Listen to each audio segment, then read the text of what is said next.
I hope you can all hear me online. I'm seeing Mr. Boost from External Audit. Can you hear us, Ray? Yes, good morning, Chair. I can hear you fine. Thank you. Okay, so there's just been advised there's a Galley translation available if needed today, and this has been conducted remotely as well through Microsoft Teams and through the chamber. Could I please ensure that your microphones are off? And before we begin, I'm going to ask Councillor Colin McLean to lead us in a word of prayer, and the meeting is now recorded.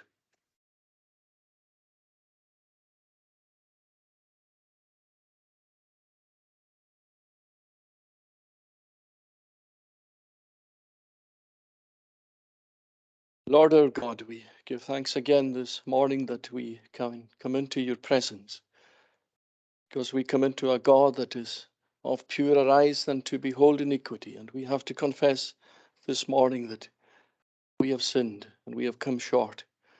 But we give thanks that we come to one who receives sinners and has given himself a sacrifice to satisfy the justice that was set out against us. And we give thanks, O Lord, that he lives. And because he lives, each and every one of us can face tomorrow.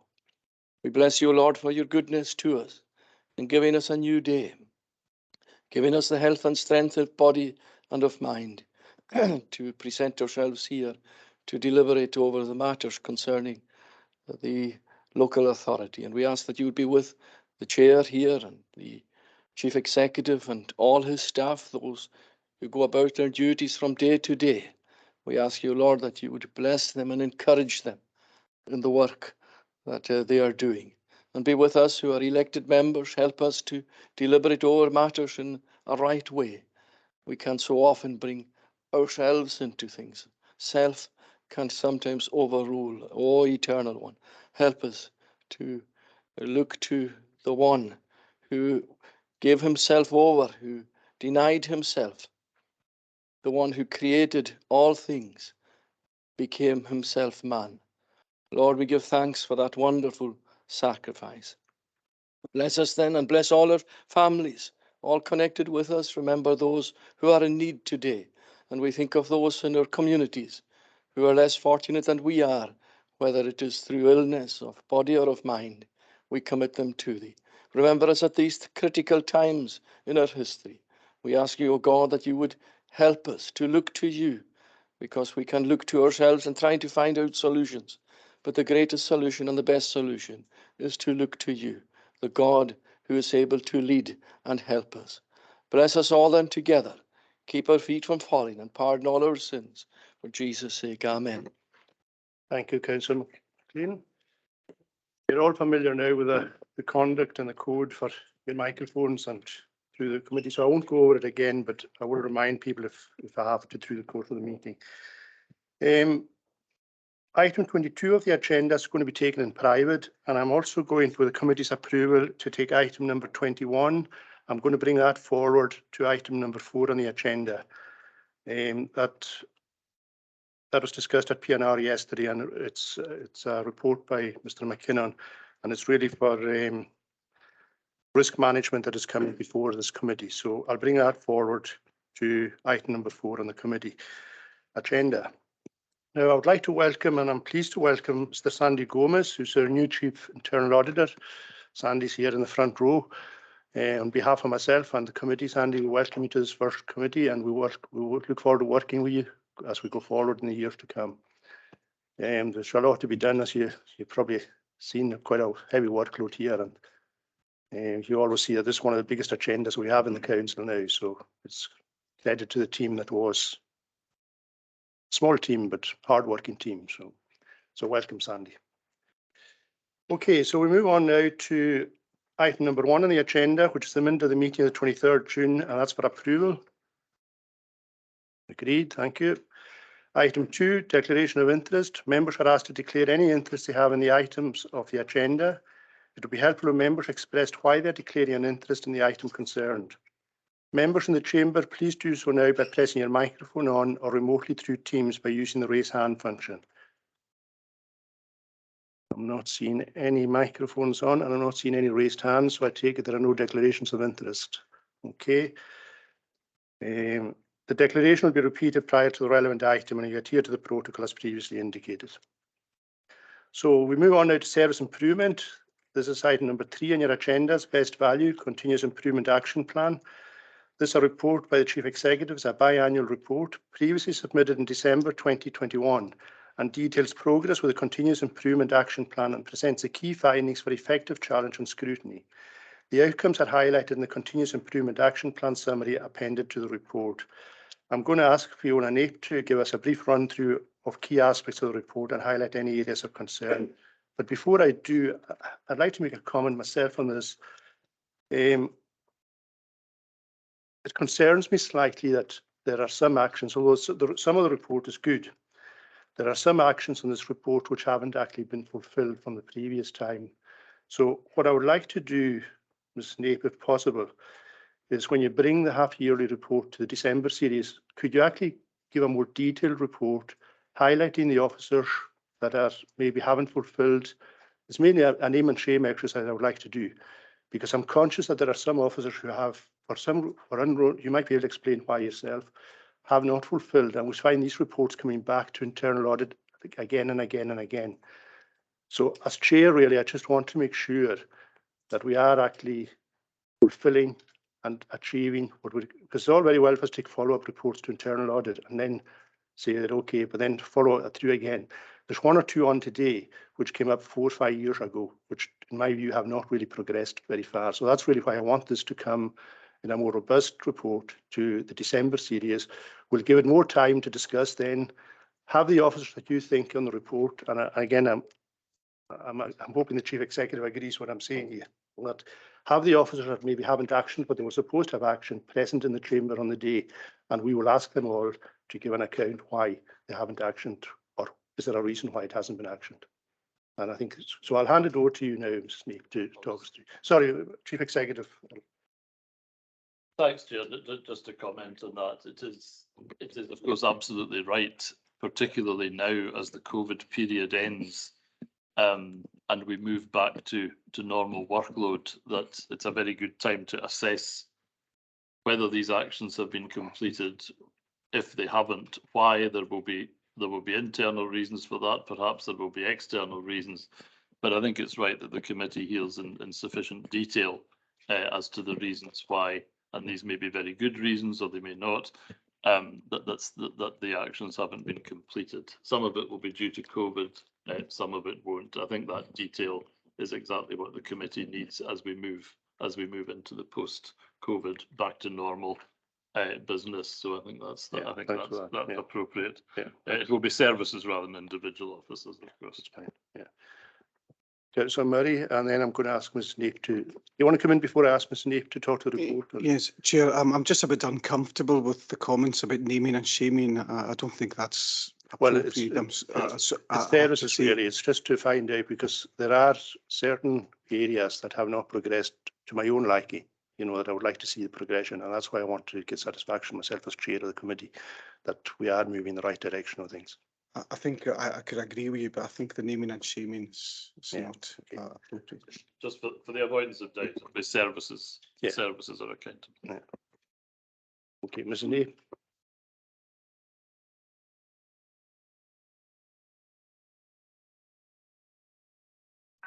What's happening with the outstanding recommendations from audits and self-assessments. It also helps the Corla fulfil its SPI2 best value duty as per the Accounts Commission's Direction 2018 to demonstrate how the Corla have responded to audit assessments. And it also ensures a balance in reporting areas of improvement that have and have not been achieved. This report provides an outstanding view of the items as at the 31st of March 2022. And from the 1st of April, we will have moved over then to the Accounts Commission Direction 2020. There are 28 CIAP actions in comparison to 47 in the previous report in December 21. And these are carried forward to the 22-27 service business plans for completion. Heads of services are due to undertake a half-year review of their business plans as at the 30th of September, which will include a review of these CIAP actions. And the outstanding recommendations, obviously from today's follow-up internal audit reports, will be added to the business plans for services to take forward. There's 2 service business plans that have not been updated and into plan to see how the recommendations are progressing. And that's for the follow-up report of revenues and benefits debtors and the house services homelessness follow-up internal audit. Of the 28 actions, 4 are on track, 19 require monitoring and 5 are off track. And that's in comparison to the revised completion dates and not the original completion dates, of which 96% of the CIAP actions have had their completion dates extended. So I'm happy to answer any questions. Thank you for that. Do members have any questions at this stage, or are we happy to wait till we get the next report for the December series? Seen any hands? Okay, agreed. Thank you. We'll now bring item number 21. This construction market volatility. This was discussed at PNR yesterday. This reports on the Director for Investment Delivery and provides an update on the impact of current construction market volatility on the development and delivery of infrastructure investment projects in the Western Isles. The impact for the core is significant due to the contribution that such investment makes to the needs of public sector service delivery and directly and indirectly to the local economy of the Western Isles. It is also not possible to establish any certainty in relation to trends associated with these high costs, and it is almost impossible to accurately forecast how construction costs will respond to these factors in the coming months. The Barra and Battersea Community Campus project team provides a regular update on market conditions and their impact on project cost.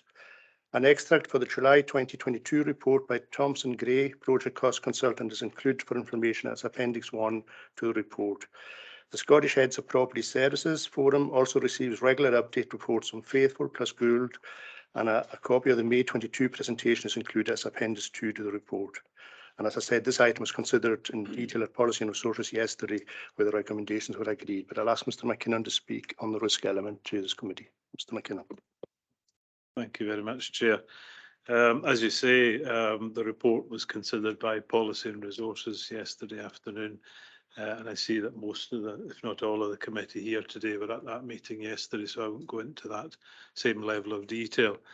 The report and particularly the appendices attached to the report are very much for noting, but given, as you say, the very significant impact that these market conditions are going to have on the cost of projects and ultimately the deliverability of these projects going forward, we're making the recommendation that the matter be included in the Cornwall Strategic Risk Register and that our risk mitigation plan be developed. So apart from that, happy to answer any questions. Thanks, Chair. Thank you, Mr McKinnon. And this, I mean, we will watch through the risk matrix through the audit committee. Do members have any questions for Mr McKinnon on the risk side? Councillor Colin McLean. Yes, some of us missed some of this yesterday, but you mentioned, Mr McKinnon, that this, because of, we all are aware of the volatility in the market. Everyone who goes into a shop nowadays, or even goes to buy their energy, realizes that that is the case. You did mention that this would have an effect upon some of the projects, what you said today. What kind of effect would that be?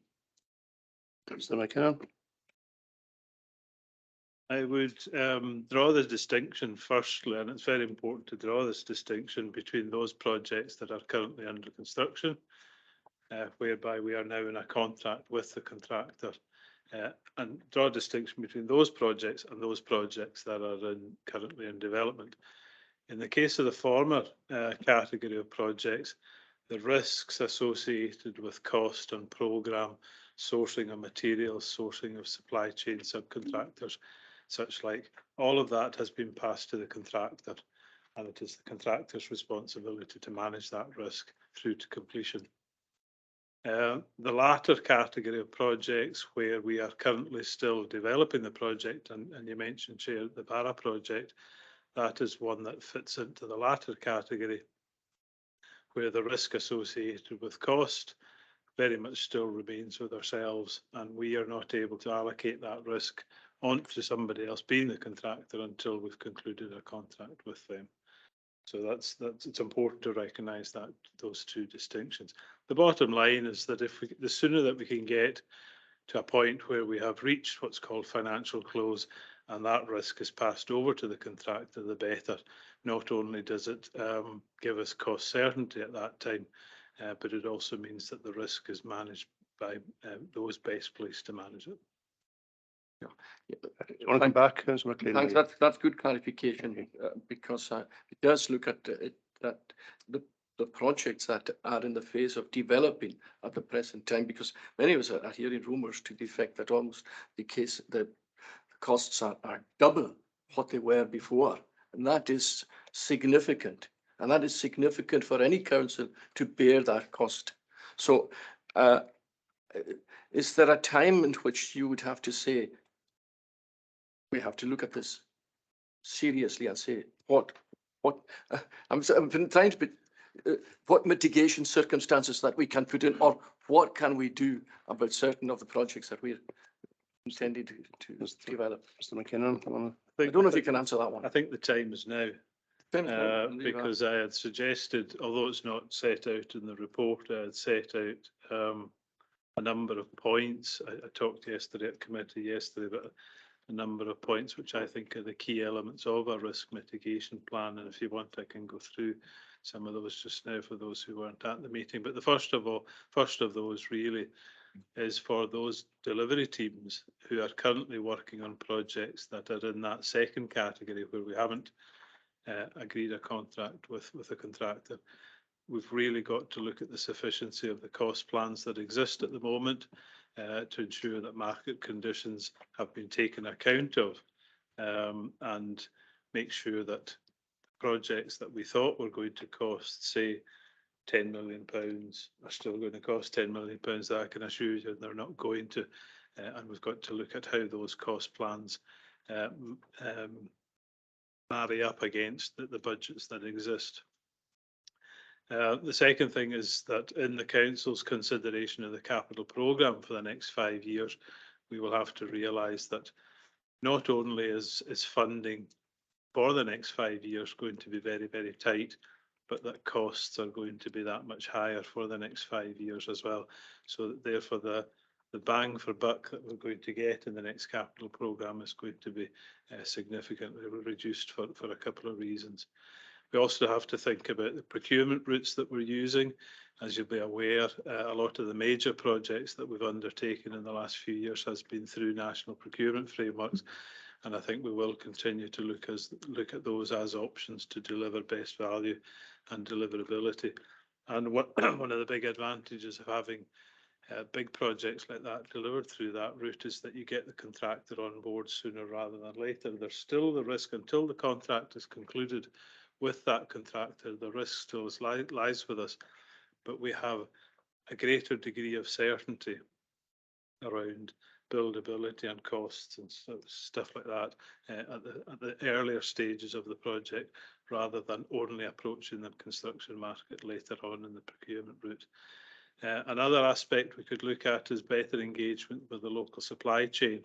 First of all, providing them with transparency in terms of what the future workload is going to be, and we can work with other contracting authorities such as HHP, the Health Board, Scottish and Southern Energy, and what that does is it provides transparency to the local supply chain as to what the likely workload is going to be over the next the medium to long term, and to give them greater confidence in terms of their capacity building and the sourcing of bringing in of apprentices and purchasing of equipment and all of that. And last but not least is better engagement by ourselves in collaboration with others such as HHP and the Health Board in terms of engaging with Scottish Government. We will not be the only, I know that we are not the only contracting authority in the Western Isles or even in the country that are facing exact same issues, and Scottish Government directorates themselves are also faced with the need to prioritise investment in the coming year. So we need to be at the table in terms of making sure that our priorities are consistent with the priorities of Scottish Government. Thank you. Mr. Thanks, Chairman. thanks, Mr. McKinnon. The future is bleak, but it's good to see that it's encouraging to see that at least you're on top of matters in that respect. I'll now ask I'll ask the Chief Executive now to come in for a comment. Thank you, Chair, and I think Councillor McLean's summed it up in very succinctly there. But just to commend what the Director has said there, I mean, this is the responsible way to look at things. The capital programme, as the Director has said, will not go as far as it used to go. That's pretty clear. With projects, the old 10% contingency is not going to be enough. We can't look at unreserves, which often filled some of these small gaps if there was overspends, are under pressure like never before. But what I want to commend particularly is the collaboration with the local market. There is no point in not working with local companies and the local market. Otherwise, I imagine they will simply submit unrealistic bids because there is no dialogue between those commissioning the works and those providing them. That has to be done, of course, in an open and transparent and entirely fair manner, and it will be. But that is the approach, and that I think is right for the economy of the Western Isles generally, because we want to see these firms refreshed to take on new people, even in these straitened times. So I think this is a strategy about which you will hear more at this committee, but also at Policy and Resources and the service committees too, because we need a much more collaborative approach with the industry, which is itself under massive pressure. Thank you, Chair. Thank you, Chief Executive. Yeah, I'm not seeing any members. No. Okay, so as far as this committee is concerned, there's a recommendation for approval of paragraph 3.1 of the report. Read. Move on now to our own internal risk management. This report by the Chief Executive. This report seeks approval of the risk management policy and strategy. The risk management policy and strategy has been revised and can be found at Appendix 1 to the report. And again, this item was considered by the P&R Committee yesterday, where the recommendations were agreed. If any members have any questions, Rebecca MacLeod is on hand to answer. Do any members have any questions? No, happy to agree the report. Okay, thank you. Agree the recommendation of 3.1. We're now moving on to internal audit matters. Item 5 on your agenda. This is the internal audit operational plan for 22-23.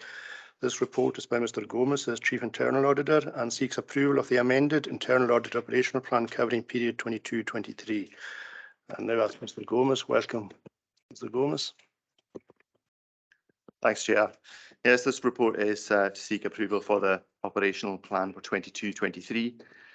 This follows on from the year 3 of the strategic plan, which was previously agreed.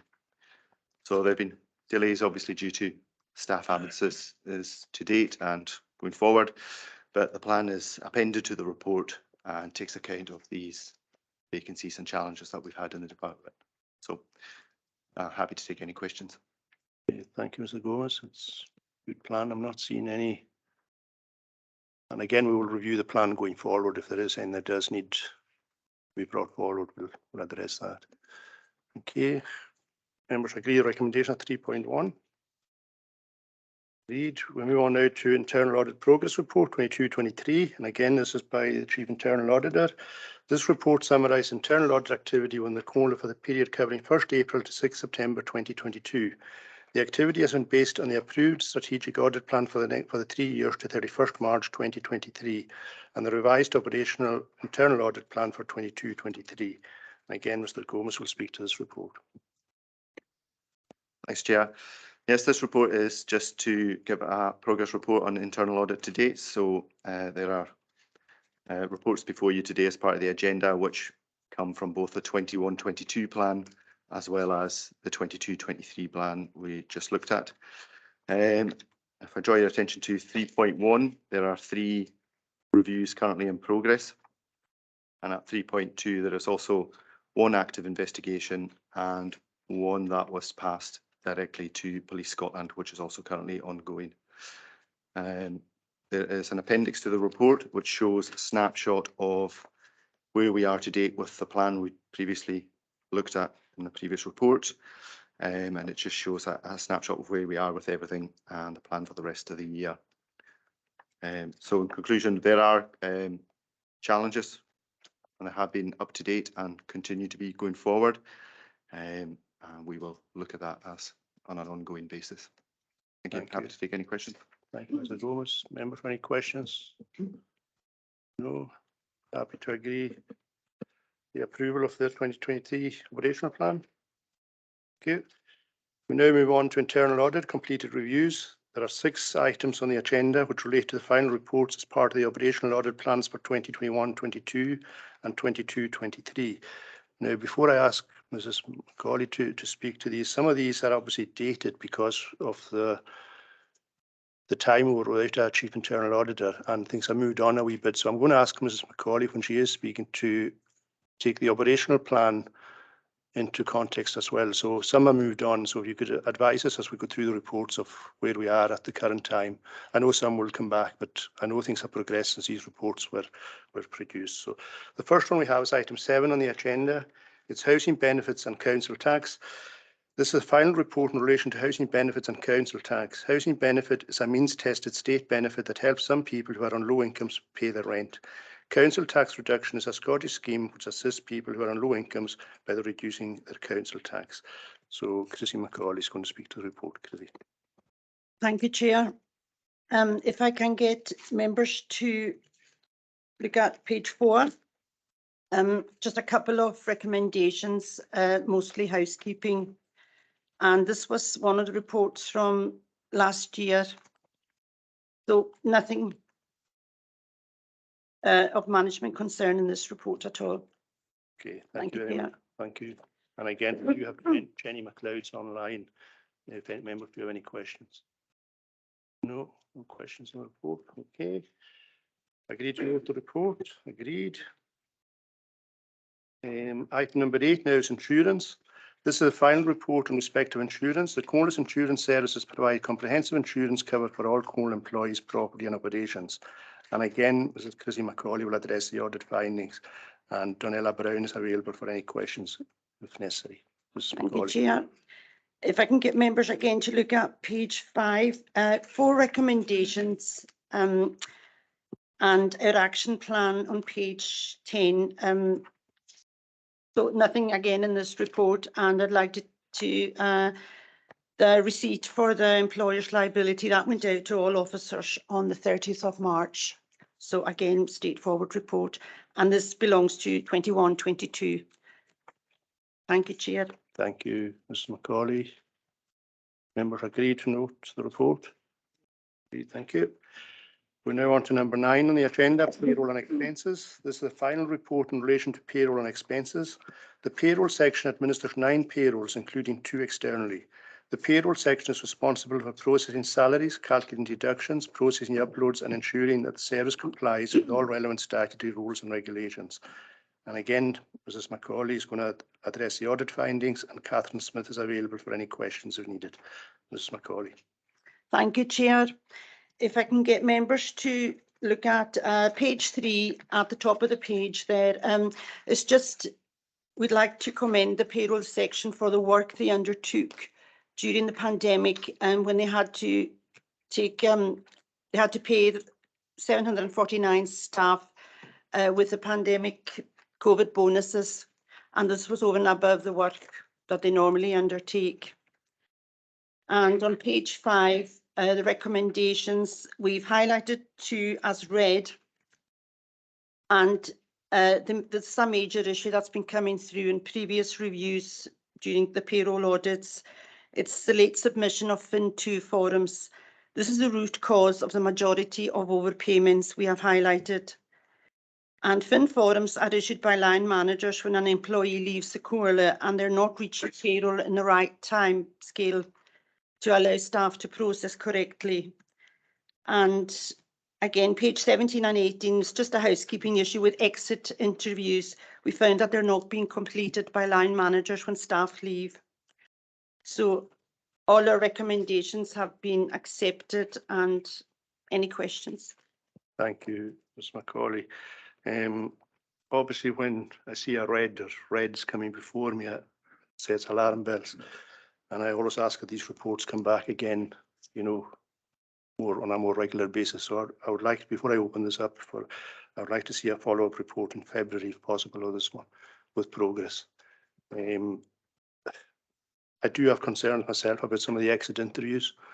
I know one was copied in to me as chair of audit, which the chief executive got, and it went to one or two other members as well. So, and maybe ask the chief executive if he could maybe comment on where we are with exit interviews, because it is, in a past working life, I found I gleaned a lot of information from exit interviews from employees. So I'd just ask the chief executive to give a comment, please. Yes, a couple of points on this report. Sorry, could I get a light off? That's it. Thank you, Chair. Just a couple of points on this report. Like you, Chair, I don't like to see reds, and that is something we will follow up internally, because HR and payroll can only deal with the information which is provided to them, and if that isn't provided timelessly and correctly and accurately through services, then then inevitably mistakes will be made. But these are avoidable mistakes, and we want to see them reduced. So we will follow that up ourselves, as well as it coming through the committee. On exit interviews, they are a valuable source of information. They're often interesting. I don't just mean intellectually interesting. They're often very reflective, because people look back, they look around. They look at matters not directly affecting their own job, and their comments are often very valuable. A lot of leaving employees do not want one, and of course those who have left, often who are moving on in a very positive way, often don't, because they've made a decision to go, and they don't want the work of an exit interview.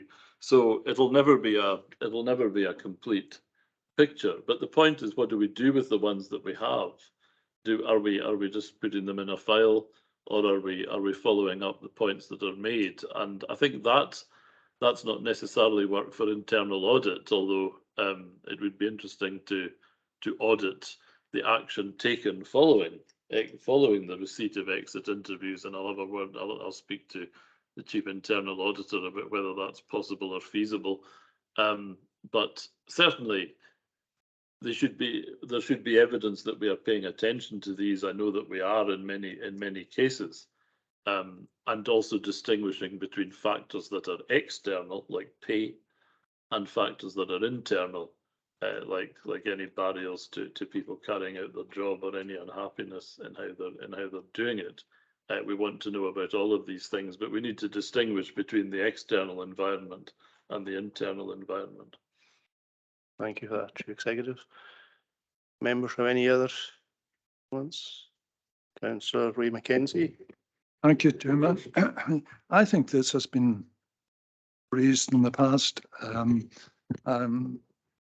come before us, and it's obviously coming before us again today.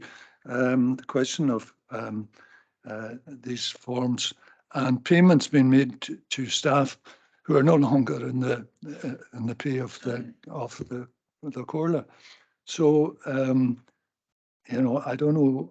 Obviously, this seems to be slipping back again, and with reference to the exit forms, is this anonymous, or can people be traced? Because if there might be some reluctance to do it if their names are being bandied around or whatever. On the other hand, they may want their name to be put forward because they have a particular reason for it, which might be a negative point of view from our point of view.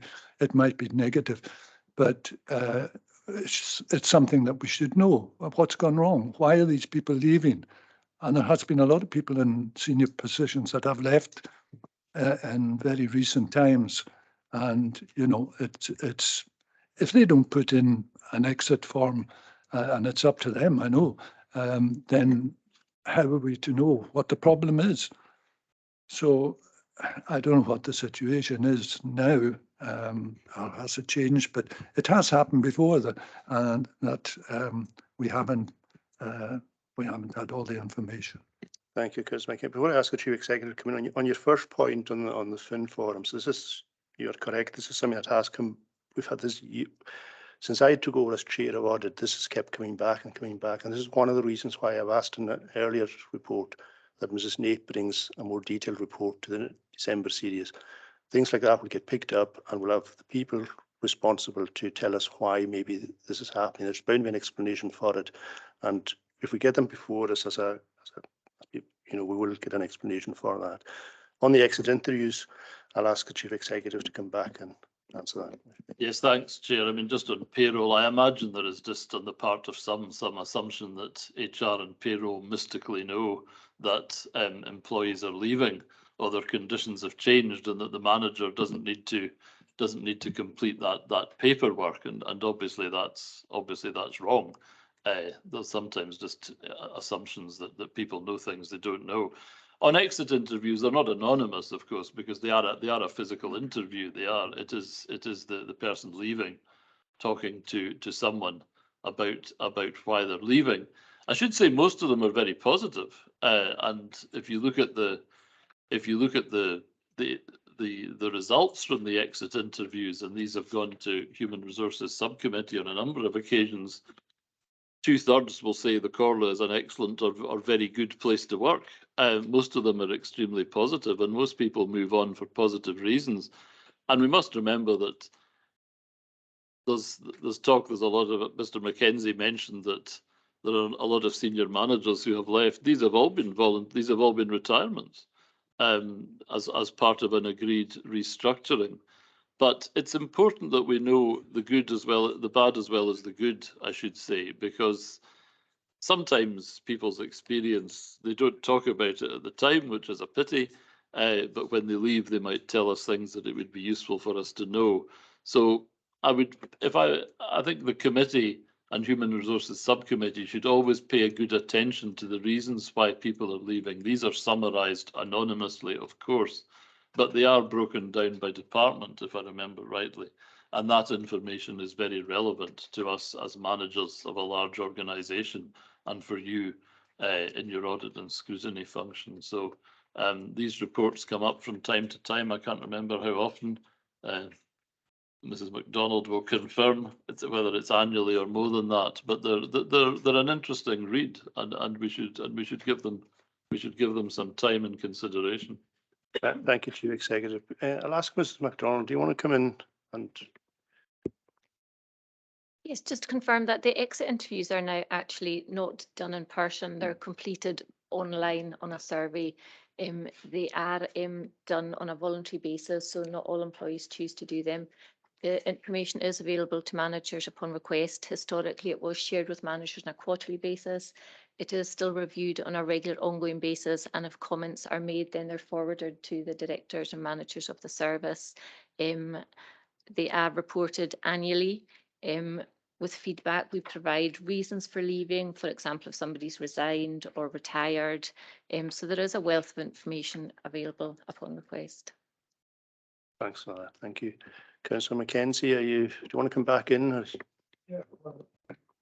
Could I get a light off? And, there you go. Thanks, Chairman. Yeah, I understand the points that have been made, but it is still a very small percentage, and I appreciate what the Chief Executive says about, it's a voluntary thing, and people might not say, well, okay, we'll cut our ties, and we're not going to, explain why we're going. Although that's a good point that the Chief Executive made, that maybe after they've left, the information might be circulating in the community or whatever. Again, going back to the other point of the fact that the figures of all the information is not coming forward of people who have left through the finance department, and that payments have been made, and you made reference to it yourself. Payments have been made to people who are no longer here, and presumably that's highlighted here. That steps have been taken to, tighten up on this. Thank you, Mr. Mackenzie. Councillor, just one other point. We don't see the exit, or I'm not saying we see who's saying what, but it would be handy to know, even if it is a very small percentage, and it's probably the people that are not too fussy one way or another, it would be handy for us to get a summary of the reasons why people are leaving, and I would prefer that there was a higher percentage, but anyway. Thanks. Before I ask Councillor Robertson, can I just ask the Chief Executive to answer that? Yes, that is what's summarised for Human Resources Subcommittee, Chair. So Thank you for that. Councillor Robertson. Thank you, Chair. Not a member of the committee. In terms of exit interviews, like yourself, Chair and Chief Executive, I was part of circulation of an exit interview from a member of staff, which did concern me. And I would hope that we might have an opportunity, Chief Executive, to discuss it at Human Resources rather than in this particular committee, if that's possible. Chief Executive. yes, I received that as the exit interview to which you refer, as you know, just before my leave. So I'm intending to follow it up, yes, and I'll follow that up with members too. Appreciate that. Thank you very much. Mackenzie. We're talking about something here which obviously the majority of us don't know what we're talking about or what we're hearing. What is this? Is this one person that sent in something, or a number of people that sent in? I'm not, I'd like more information about what's been talked about. One employee shared their exit interview with a number of members and myself, and that's what's under discussion. But of course, I can't distribute that further because it is that employee's choice as to whom they circulate the information, I'm afraid. But it's just it is one exit interview.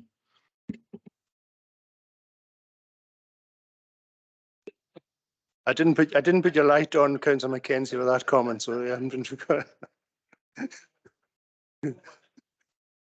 Okay, so do members agree to note this report then, and we're going to have it coming back as a follow-up in February 2023. Okay, agreed. We move on to item 10 on the agenda, supply teaching and virtual teaching. This is the final report in relation to supply teaching and virtual teaching. The Education Department and eSchool maintain a database of supply teachers who are available to be contacted requiring cover for a permanent teacher who is either absent through sickness or other pre-arranged qualifying criteria. Supply teachers covering a fixed period of over 6 months are automatically set up on the payroll system to receive a monthly salary. The other supply called on to provide cover submit monthly timesheets. Between mainstream schools and eSchool, there are currently 260 supply teachers. And again, Chrissy Macaulay will address the audit findings. Mrs. Macaulay. Thank you, Chair. This is the last report of our 2021-22 plan. And again, a straightforward report. On page 6, we highlight 9 recommendations, the majority of them housekeeping, and page 17, all the recommendations were all agreed.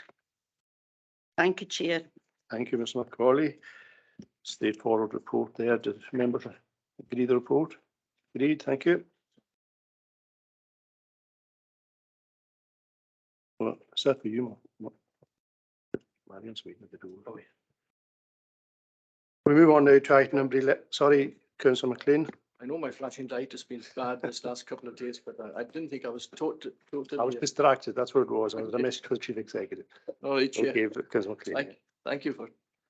Can I make just a couple of comments? First of all, can I back to 1.2. You mentioned it yourself in your introduction, is to do with the sums of money involved and the numbers of teachers. Are over 260 supply teachers. There shouldn't be any shortage of supply teachers in the Western Isles if that's the case.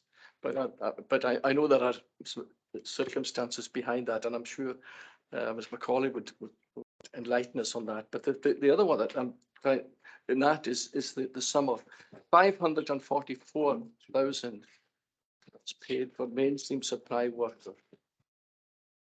That's a lot of money, first of all. And the second thing is, now, then you say in the writing there, was paid mainstream supply work by either supply or permanent supply teachers and 99k fully grant funded paid to eSchool supply teacher. Is that above the 544 or is it additional to? So there's 260 supply teachers. Probably we need a wee bit of clarification of that. Yeah. For the person, the ordinary person reading that out in the public, they're going to say, goodness me, that's a lot of supply Yeah. teachers. Thank you. What I'll do is, rather than ask Ms. Macaulay, I think William MacDonald, the director, is online. So I'll ask William to come in and answer that. Are you there, William? I am, yes. Thank you. Good morning. Good morning, thank you. Just an answer to Councillor McLean, the 544,000 is a concerning sum for all of us, and it's something we're looking at addressing and being more proactive in terms of what you working with HR and having interviews with staff that have prolonged absences. We've got a small number of prolonged absences among staff, which adds significantly. Some staff are off maybe 6 or 9 months, and that soon adds up when you've got 8 or 9 staff that have these absences. But we will look at it, and I'll have to have a look and get back to you as regards to 99,000 fully grant funded in terms of the 544, but I'll discuss it with the team and HR and I'll get back to you, Councillor McLean. Thank you, Mr. MacDonald. I hope that's 99,000 that we're getting free from eSchool. So, but anyway, the other point is seeing you're on the line is maybe it's you rather than Ms. Macaulay. It's the last bullet point in 1.1.3. I take the internal audit objectives. I take it that's page 4, Ms. Macaulay. So that the 9 on my page is page 3 on my. It's the last bullet point there. Assess how virtual teaching has impacted on the learning environment. I take it that within the internal audit, the internal audit team are quite happy with these bullet points there. Ms. Macaulay, do you want to answer that? Thank you. Yeah, these were the information we got from the eSchool management, and we just go by what we're given. So we can't really give an answer to that. This is the information we were provided and we've used. I think we got a summary from eSchool head teacher. There was a presentation done. So I think that was included. Yeah, the update is at the end of that. That's the update I got from the eSchool management. Yeah. Okay, thanks. That's right. Sorry, Chair. No, thank you. Are you all right with that, Councillor McLean? I'm fine with that. Could I ask one more? Yeah. Just before you do, could I ask what William was going to distribute to Councillor McLean? Could you distribute it to the whole committee, Mr. McLean? I will do. I will do. Thank you. Okay, Councillor McLean, another question. Yeah, it's in number 1.6. Mr. Macaulay, there's your paragraph there is generally sound system of governance, risk management and control in place. Some issues, non-compliance or scope for improvement were identified, which may put at risk the achievement of objectives in the area audit. Are you able to give any clarification on that statement? It pulls out to me there's a risk here. The reason I haven't given it full assurance is that there were some timesheets and upload sheets that weren't being signed by an authorised signatory. They were just signed off by the office assistant. So that's why that didn't get a level higher than reasonable. It didn't get the full assurance. Thank you, Ms. Macaulay. And again, this will be followed up, where there are issues. So. Just what you were on about earlier. Chair. Thank you. Thank you. Thanks very much. Thank you. Thank you. Thank you. Okay, no further members will comment. Members agree to note the report. So, sorry, Councillor Mackenzie. Point there, but on a matter of housekeeping, would it not be easier for the auditors to be sitting there and facing the I did ask earlier on, Councillor Mackenzie, but the preference was to sit facing me rather than facing you. hiding the light to them or whatever it is. Okay, do members agree to note this report then? Yes. Okay, noted. Moving on now to item number 11, early years and childcare. This is the final report in respect of early learning and childcare. Early learning and childcare, ELC, describes the care and learning services that children receive before starting school.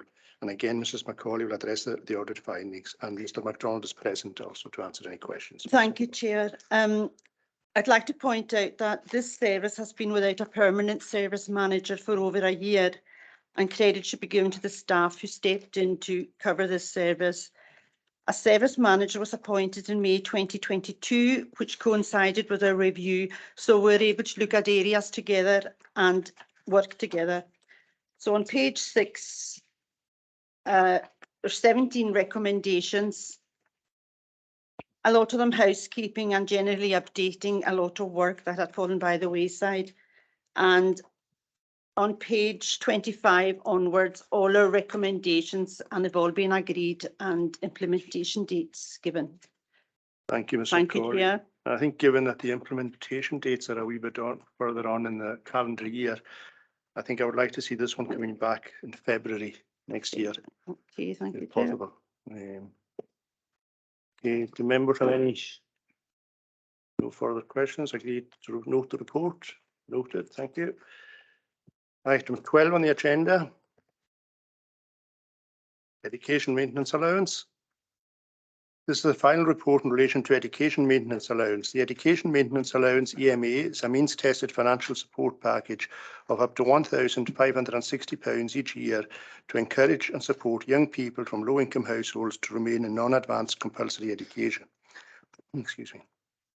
Local authorities manage the EMA programme, with the Scottish Government reimbursing the costs incurred through a monthly payment of grant. And again, Chrissy Macaulay will address the findings of the audit report. Thank you, Chair. If I can get members to look at page 4. 4 recommendations, mostly housekeeping. This was a very good review, and we gave this review a substantial level of assurance. All our recommendations have been accepted and put in place. Thank you very much. Thank you very much for that. Can't get much better than 4 greens. Thank you. Members agreed to note the report. Thank you. We now move on to internal audit follow-up reports, and there are 8 follow-up reports before us today. Again, some of them are dated, but Mrs. Macaulay will address that when she gives her summary up of each one. The first one is purchasing, authority, financials and uniform. This report provides an update in relation to the implementation of 8 recommendations arising from the report considered by this committee on 7th December 2021. The follow-up confirmed all recommendations have been fully implemented, and I commend this service. So Chrissy, I don't know if there's much you can add to that, really. I think it's... No, it's perfect. Yeah, thank you very much. Thank you, Chair. Members agreed to note this report. Noted, thank you. 14, property maintenance delivery. This report provides an update in relation to the implementation of 7 recommendations arising from the report considered by this committee on 28th September 2021. The follow-up confirmed that 4 out of the 7 recommendations have been fully implemented. Mrs. Macaulay, you want to address this one again?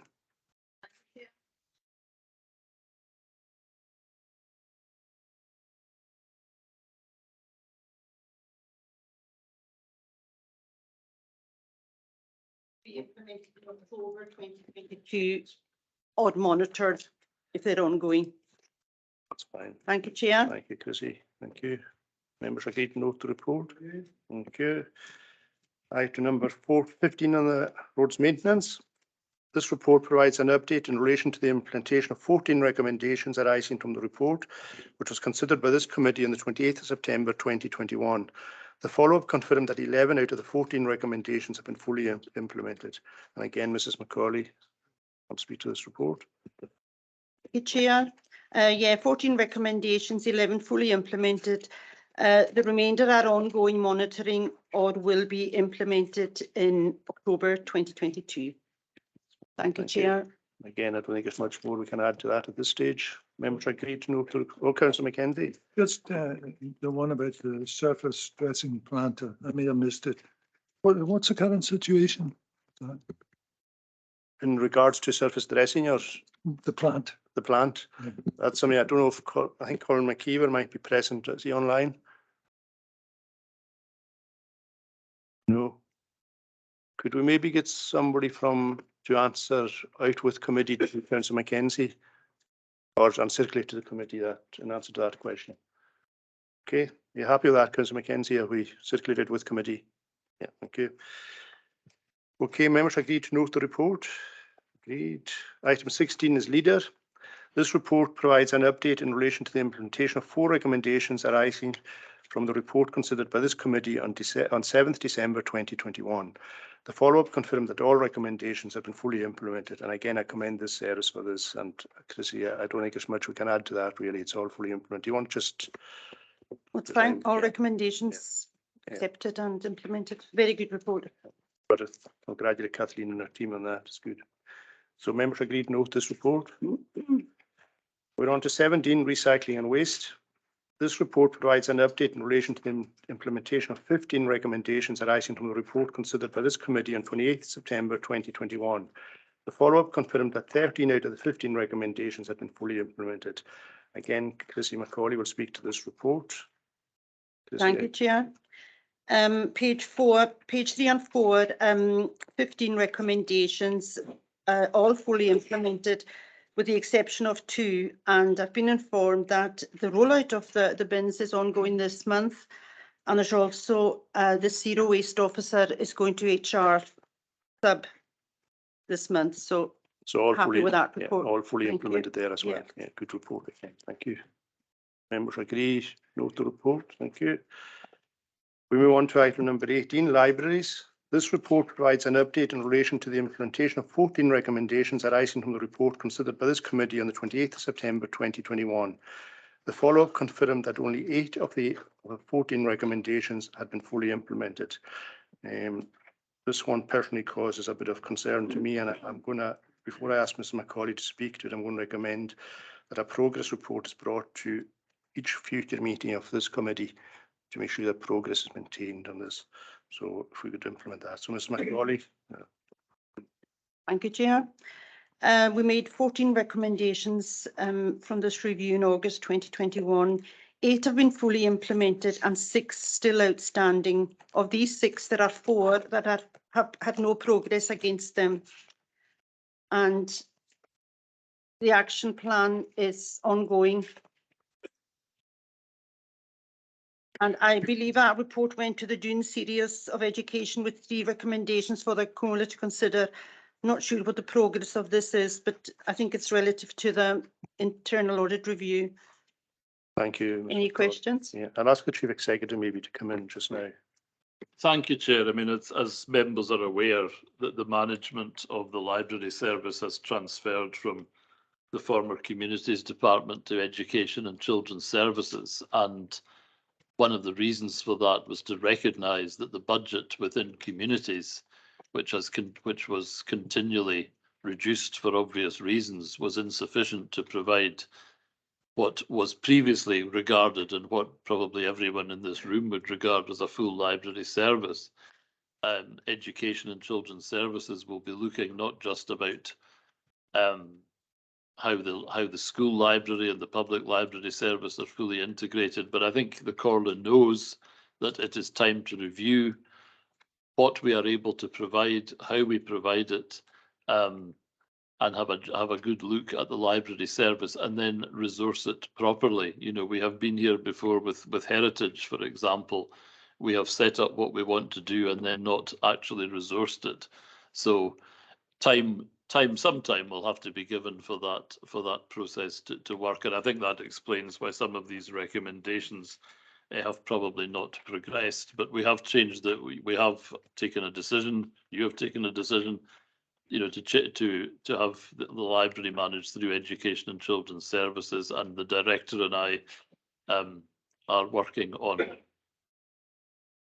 the options, which will come back to you, will come back to you through the service committees. That doesn't negate the need for a follow-up report to this committee on the audit. I'm not saying that, but there is quite a lot of background to this service, and I think we all know deep down that it has not been well resourced, and we need to decide what library service we're going to have and then fund it accordingly. Thank you, Chair. Thank you, Chief Executive. Councillor McLean and then Councillor Finnegan. I think that's wise actually to find out how we're going to run our library service. But the report came to the June series, and I think it's expedient that we move on as quick as possible, because otherwise we've got Reds coming up here. I don't know if there's a time scale, Mr. Burr, for this, but I think on Mr. MacDonald, for this review, if it's not starting, it should be very, very soon. Mr. MacDonald will come in on timescales, but I have certainly provided some thoughts for the review, and I know we will take that forward after the summer, which is now. But when members can see that some of the recommendations have not been advanced because a library review needs to be implemented first, so that obviously that needs to take place. But Mr. MacDonald might be able to help with timescales. And before I ask Mr. MacDonald to come in, Councillor McLean, that's why we will take this to every CD, so this audit committee, just to get satisfactory, get these reds moving to greens. Mr. MacDonald, and then I'll ask Councillor Finnegan.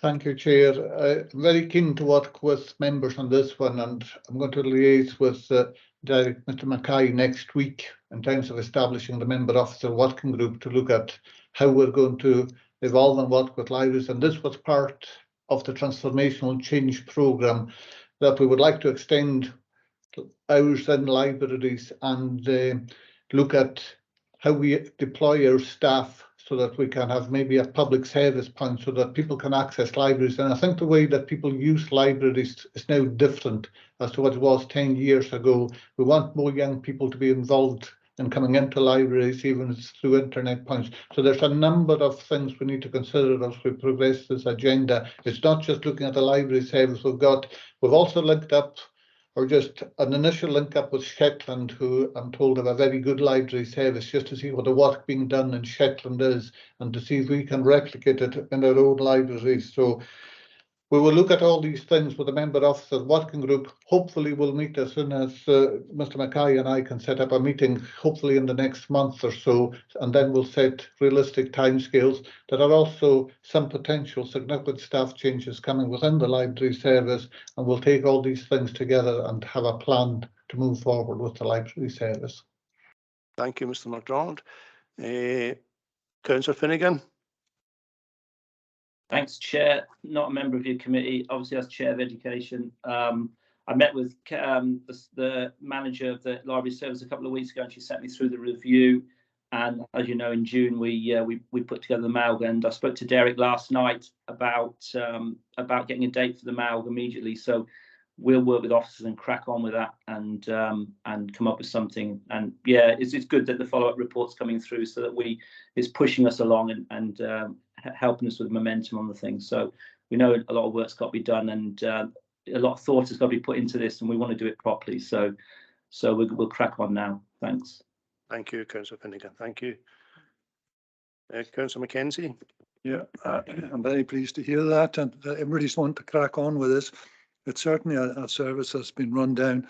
I think figures in the past said that it was the actual numbers involved were reduced from something like 21 to 14 or something. I don't know what the current position is, but when you get a third of your staff cut in one fell swoop, gradually over the last 2 years, it means the service is just not going to function at all. So I'm glad to hear that.